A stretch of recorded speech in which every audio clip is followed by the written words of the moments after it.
আবদাল মুমিনা ইয়ারা যুনুবাহু কান্নাহু কাঈদুন তাহতা জাবাল। ঈমানদার একটা গুনাহকে মনে করে আমার মাথার উপর একটা পাহাড়, এই পাহাড়টা আমার উপর যে কোনো সময় পড়তে পারে। ঈমানদার মনে করে একটা পাহাড় আমার উপর, এই পাহাড়টা আমার উপর পড়তে পারে। এই হাদিস দ্বারা বোঝা যায় ঈমানদার যখন কোনো গুনাহ করতে যায়, করার সময় তার মনের মধ্যে এই জিনিসটা আসবে, সর্বনাশ, আমার উপর একটা পাহাড়, এই পাহাড় আমার উপর পড়তে পারে। বলেন তো পাহাড় পড়লে মানুষ বাঁচে না মরে? তাহলে একজন প্রকৃত ঈমানদার ছোট্ট গুনাহকে আওয়াজ দিয়ে বলেন কিসের মতো মনে করবে? আপনাদের হাত পায়ে ধরে বলি, আজকে থেকে গুনাহ করার আগে কথাটা মনে রাখবেন, আমি একজন ঈমানদার, একটা গুনাহ আমার কাছে পাহাড়ের মতো মনে হওয়া দরকার। যদি দেখাইতে পারতাম, সিনাটা ফাইরা আপনাদেরকে দেখাইতে পারতাম কত কষ্ট নিয়ে কথাগুলা বলতেছি। একজন ঈমানদারের উচিত গুনাহ করার আগে চিন্তা করা আমার মাথার উপর একটা পাহাড়। আমি এই হাদিস পড়ে চিন্তা করি সর্বনাশ, পাহাড় পড়লে তো মানুষ বাঁচে না, এর মানে একটা গুনাহ মানুষকে শেষ করে দিতে পারে, একটা গুনাহ। এবার নবী বলেন ওয়া ইন্নাল ফাজিরা, পাপাচার বান্দা ইয়ারা যুনুবাহু কাযুবাব মাররা আলা আনফিহি, পাপাচার বান্দা একটা গুনাহকে মনে করে মাছির মতো, নাকের সামনে দিয়ে চলে যায় একটা মাছি, যে মাছিটা নাকের সামনে দিয়ে যায় আবার আসে, কোনো কেয়ার করে না। একটা মাছি আমার সামনে দিয়ে গেছে, গুনাহকে কোনো গুনাহ মনে করে না। পাপাচার বান্দা গুনাহকে গুনাহ মনে করে না, গায়ে হলুদের অনুষ্ঠান করে কিছু মনে করে না, সাউন্ড বক্স বাজায় গান বাজায় কোনো কিছু মনে করবে না, বিশাল বড় বড় গানের পার্টি করবে কিছু মনে করবে না।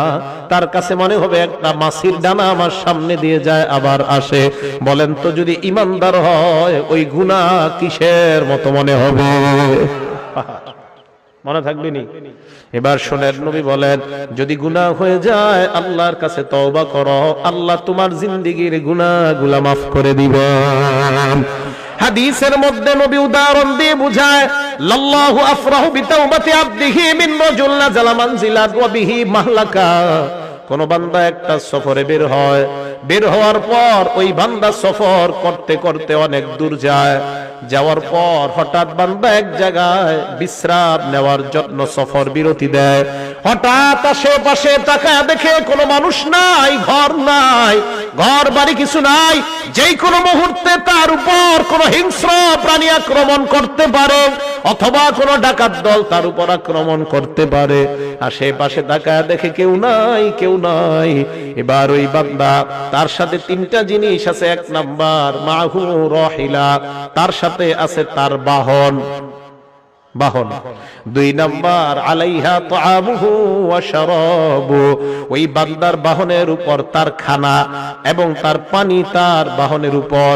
শুনেন, এক ব্যক্তি সফরে বের হয়, বের হওয়ার পর যাইতে যাইতে হঠাৎ এমন একটা জায়গায় যাত্রা বিরতি দেয়, যেই জায়গায় যাত্রা বিরতি দেওয়ার পর আশেপাশে তাকায়া দেখে কেউ নাই, যেই কোনো মুহূর্তে তার জীবনটা চলে যাওয়ার আশঙ্কা। এমন একটা ভয়ঙ্কর মুহূর্তে ওই বান্দা এবার তার সাথে মাত্র তিনটা জিনিস, ওয়াবিহি মাহলাকা, প্রাণ নাশের আশঙ্কা, বাহু রাহিলা, তার বাহন আছে, খানা আছে, পানি আছে, আর কিচ্ছু নাই। বান্দা চিন্তা করলো একটু ঘুমায় নেই, ঘুম থেকে ওঠার পর আবার সফর শুরু করব। ফানামা নাওমা, বান্দা ঘুমায় যায়, ঘুমানোর পর ফাস্তাইকাযা, আবার জাগ্রত হয়। জাগ্রত হওয়ার পর তাকা দেখে তার বাহনটা হারায় গেছে। বাহন কি হয়েছে? হারায় গেছে। বুখারী শরীফের হাদিস। এখন বলেন তো বাহনের সাথে কি ছিল? খানা পানি ছিল, তাহলে সব গেছে। ফাশতাদ্দাল হাররু ওয়াল আতাশু, প্রচন্ড গরম আবার প্রচন্ড পিপাসা, পানি কই? হ্যাঁ, চলে গেছে। বান্দা চিন্তা করে সর্বনাশ, আমি আমার বাহন হারিয়ে ফেললাম, খাবার হারিয়ে ফেললাম, পানি হারিয়ে ফেললাম, কি করা যায়? বান্দা চিন্তা করে আবার যদি ঘরে ফিরে যাই সম্ভব না, যদি আমি আবার আমার গন্তব্যের দিকে রওনা হই তাও সম্ভব না, কারণ খানা পানি বাহন কিছুই নাই। এবার বান্দা আল্লাহর উপর ভরসা করে চিন্তা করে এই জায়গায় ঘুমায়া যাই, যেন ঘুমের মধ্যে আমার মরণ হয়ে যায়, পিছনেও যাবো না সামনেও যাবো না। বান্দা ঘুমায়া যায়, শোনেন, বান্দা ঘুমায়া যায় ফাস্তাই কজা, ঘুম থেকে জাগ্রত হয়। হঠাৎ হওয়ার পর দেখে তার বাহন খানা পানি নিয়ে উপস্থিত হয়ে যায়। হাদিসটা বুঝছেন? হাদিসটা বুঝছেন নি সবাই? কিছু কয় না, বুঝছেন নি? আচ্ছা, এই যে বাহন আসলো, খানা আসলো, পানি আসলো, বান্দা যে হারাইলো, হারানোর পর আবার ফিরে পাইলো, কেমন খুশি? অনেক খুশি না? নবীজি বলেন এত খুশি হয় বিশিদ্দাতিল ফারহি, খুশির অতি সহ্যে। গ্রাম্য বাংলায় কই খুশির ঠেলায়। কি কয়? খুশির ঠেলায় আল্লাহরে কয় আল্লাহুম্মা আনতা আব্দি ওয়া আনা রাব্বুকা, আল্লাহ আপনি আমার গোলাম, আমি আপনার রব। হ্যাঁ, আল্লাহরে কয়, মানে এ জানে না এর মুখ দিয়ে কি বের হইছে কইতে পারে না। ঠিক আছে না কথাটা? আলে হাদিস ভাই থাকলে কেউ জবাব দেন, এই হাদিসের জবাব দেন। এই হাদিসের কি জবাব? বুখারী শরীফের হাদিসই তো আসেনি এলাকায়। হ্যাঁ, আলে হাদিস ভাই আছে এলাকায়? যদি থাকে এই হাদিসের জবাব কি? যে হাদিসে যে বান্দা আল্লাহরে কইলো আপনি আমার রব, আমি আপনার, আপনি আমার গোলাম, আমি আপনার রব, কি জবাব? বিপদে পড়ে যাবে। আমি আলে হাদিস ভাইদের মহব্বত করি, এই হাদিসের জবাব কি? হাদিস না ফলো করেন সহিহ হাদিস, এই তো বুখারীর হাদিস, বুখারী শরীফের 6308 নম্বর হাদিস। কি জবাব?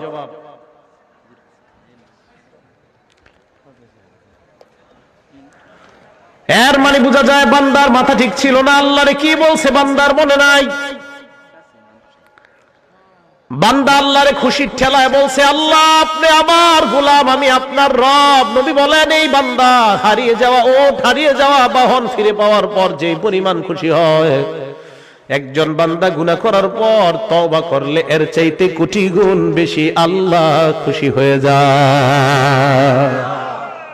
আল্লাহ এত খুশি হয় বান্দা গুনাহ করে তওবা করে আল্লাহর কাছে। তাহলে বলেন আজকে থেকে আমরা ওয়াদাবদ্ধ, গুনাহ করার পর কাউকে বলবো না, বলবো একমাত্র একজনকে। আওয়াজ দিয়ে বলেন তিনি কে? আল্লাহ তুমি আমার হাত দিলা, পা দিলা, চোখ দিলা, মাবুদ কত গুনাহ করলাম, চোখের মাধ্যমে, হাতের মাধ্যমে, পায়ের মাধ্যমে। আল্লাহ আমার সন্তান যদি কষ্ট পায়, আমি কষ্ট পাই, মাবুদ আমিও গুনাহ করলে তুমিও তো মনে হয় এরকম কষ্ট পাও, কারণ তুমি না আমারে কত মায়া করে বানাইলা।